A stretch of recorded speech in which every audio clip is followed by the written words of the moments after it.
काश बाबूजी होते तो। घर के दहलीज पर पहुंचते ही मेरे कदम टिटक गए। हृदय और मन में उदासी छाई हुई थी। मन मस्तिष्क में बाबूजी छाए हुए थे। उनके जाने के बाद पहली बार छुट्टियों में मायके रहने आई थी। अजीब सी खामोशी थी आज दहलीज में। जैसे ही दहलीज पर दस्तक दी तो बाबूजी की कड़कड़ाती आवाज कानों में गूंजने लगी। सरला, दहलीज का संकल खोल दो। अंजलि आ गई। ना जाने कैसे मेरी दस्तक से ही उन्हें मेरे आगमन का आभास हो जाता था। कुदरत ने कुछ अजीब सा रिश्ता बनाया है माता पिता और संतान के बीच। संतान के हृदय की तार सीधी सीधी माता पिता के हृदय से जुड़ी होती है। उनके कदमों की आहट, उनकी खुशबू, उनके चेहरे की भाषा, उनकी सुख दुख का आभास सब सरलता से जान लेते हैं माता पिता। यहाँ तक कि शब्दों की भाषा से ज्यादा प्रबल और रहस्यमयी होते हैं आंखों की मुख भाषा। जैसे बड़ी कुशलता से पढ़ लेते हैं माता पिता। तभी तो सृष्टि में माता पिता को ईश्वर के समान स्थान प्राप्त हुआ है। ममता में और पूजनीय माँ दहलीज खोलते ही लाडो कहकर गले लगा लेती और बाऊजी अंजलि आ गई, अंजलि आ गई कह कह कर घर में सबको आवाज लगा लगा कर पूरा घर सर पर उठा लेते थे। अपने स्नेह भरे अतीत में खोई थी मैं कि तभी दहलीज खुलने की आवाज आई।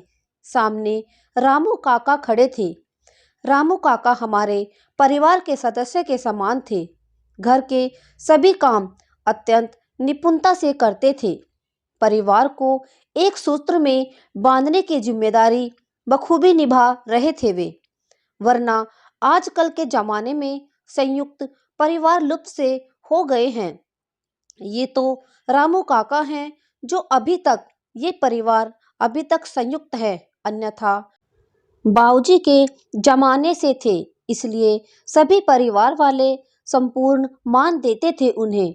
आओ बिटिया आओ, सामान मुझे दे दो कहकर रामू काका मेरे हाथ से सामान ले लिया। घर में कदम रखते ही बहुत कुछ पराया जैसा एहसास हुआ। बाबूजी के सामने जो घर आंगन, जो घर वाले से, उनकी चुहलबाजियों से और उनकी हंसी ठिठोलियों से भरा रहता था, वो अब सन्नाटा ओढ़े खड़ा था। अगर बाबूजी होते तो इस सन्नाटे के स्थान पर शोर शराबा होता। माँ अपने कमरे में थी। बाबूजी के जाने के बाद ही माँ को जैसे उम्र ने जकड़ लिया था। घर में फिरकनी की तरह घूमती मेरी माँ अब गठिया बाव के दर्द के साथ साथ न जाने कितनी बीमारियों का शिकार हो चुकी थी। उनका कंचन सादम कता अब निष्प्रणाम जैसे प्रतीत हो रहा था। माँ की हंसी, उनका फुर्तीलापन, उनकी ख्वाहिशें और उनका अस्तित्व सब बाबूजी की चिता में स्वाहा हो गया था। अब तो चलने फिरने में भी परेशानी होती थी उन्हें।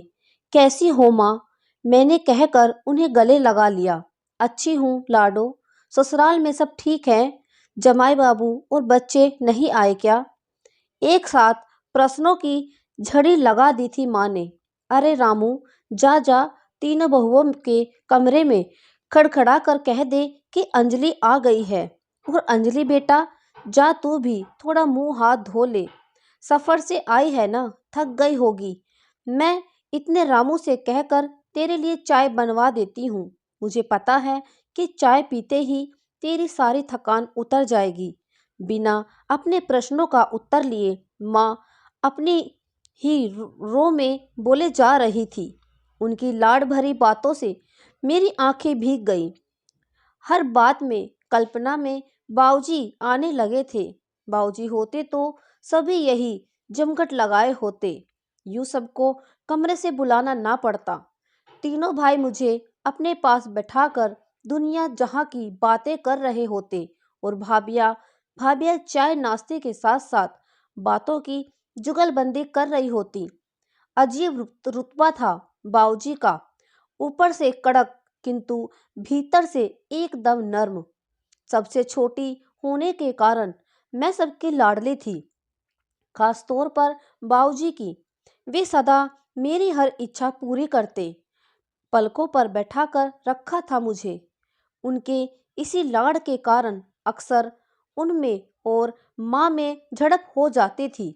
छोरी को पराए घर जाना है, इतना सर चढ़ाओगे, पर वहां जाकर हमारी नाक कटवा देगी। कुछ भी तो नहीं आता इसे, सिवाय हंसी ठहाके के।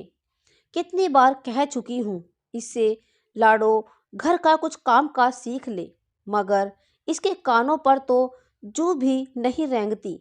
माँ गुस्से में झल्ला कर उनसे कहती, अरे अंजलि, मेरा गरूर है, देख लेना, ये ससुराल में मेरा सर गर्व से ऊंचा करेगी। अभिमान से कहकर बाऊजी माँ की समस्त बातों झल्लाटों पर विराम लगा देते। अरे अंजलि, तू कैसी है? स्टेशन से आने में कोई तकलीफ तो नहीं हुई? टैक्सी आसानी से मिल गई थी ना? अंजलि, माफ करना, गाड़ी नहीं भेज पाया। वो अचानक ही कुछ काम आ गया था। अगर कुछ काम न होता तो जरूर भेजता। बड़े भैया की आवाज से मैं ख्यालों से वर्तमान में आ गई थी। कोई बात नहीं भैया, टैक्सी है ना, कोई दिक्कत तो नहीं हुई मुझे आने में, आप निश्चिंत रहे। ये कहकर मुझे बाऊजी की कमी अत्यंत खली। सोच रही थी कि अगर बाऊजी होते तो मैं टैक्सी से घर कभी ना आती, किंतु कितनी भी जरूरी काम हो वो सब छुड़वा कर मेरे लिए स्टेशन गाड़ी अवश्य भिजवा देते थे। इन यादों का स्वभाव भी कितना विचित्र होता है। जितना इन्हें दूर भगाओ वो उतने ही करीब आ जाती हैं। बहुत जिद्दी होती हैं ये यादें, ना चाहते हुए भी बात बेबात वक्त बेवक्त परेशान करने चली आती हैं ये। ससुराल से जब चली थी तो पूरे सफर में अपने आप को ऊपर से भीतर से हृदय से मस्तिष्क से पूर्णतः तैयार कर रही थी कि अब मायके के जो भी परिवर्तन आया होगा उससे तनिक भी विचलित नहीं होंगी। जब बाऊजी थे तब समय कुछ और था और अब कुछ और। परिवर्तन तो निश्चित था, जिसका एहसास मुझे हो चुका था, और माँ बाऊजी के समय का स्वाधीन थी, किंतु अब वे बेटे पर निर्भर है। एक स्त्री के जीवन का ये एक कटु सत्य है कि जब एक स्त्री का पति जीवित है उसका अस्तित्व अत्यंत सशक्त होता है, किंतु पति की मृत्यु के पश्चात वो स्वाधीन होते हुए भी अपने परिवार के अधीन होती है, उन पर निर्भर होती है। यही माँ के साथ हुआ। मैं अपने विचारों की दुनिया में भटक रही थी कि तभी मंझले भैया की आवाज ने मेरे विचारों की तृणा भंग कर दी।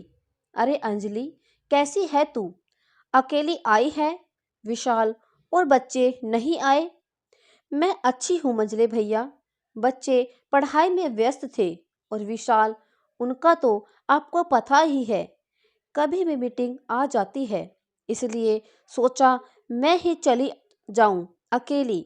आखिर छुट्टियों में मायके तो आना ही था ना। माँ की और आप सभी की बहुत याद आ रही थी। चल, ये अच्छा किया तूने कि तू आ गई।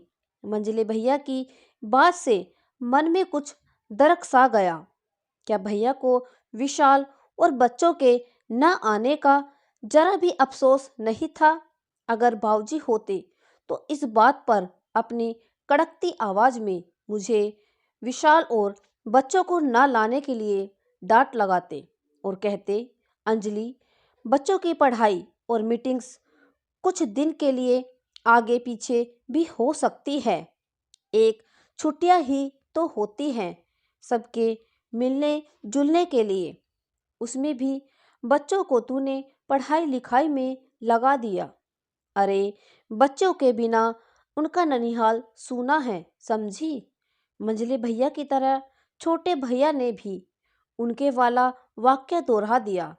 थोड़ी देर बैठकर सभी वापस अपने अपने कमरे में चले गए। ऐसा लग रहा था मानो कोई औपचारिकता पूर्ण करने आए हों।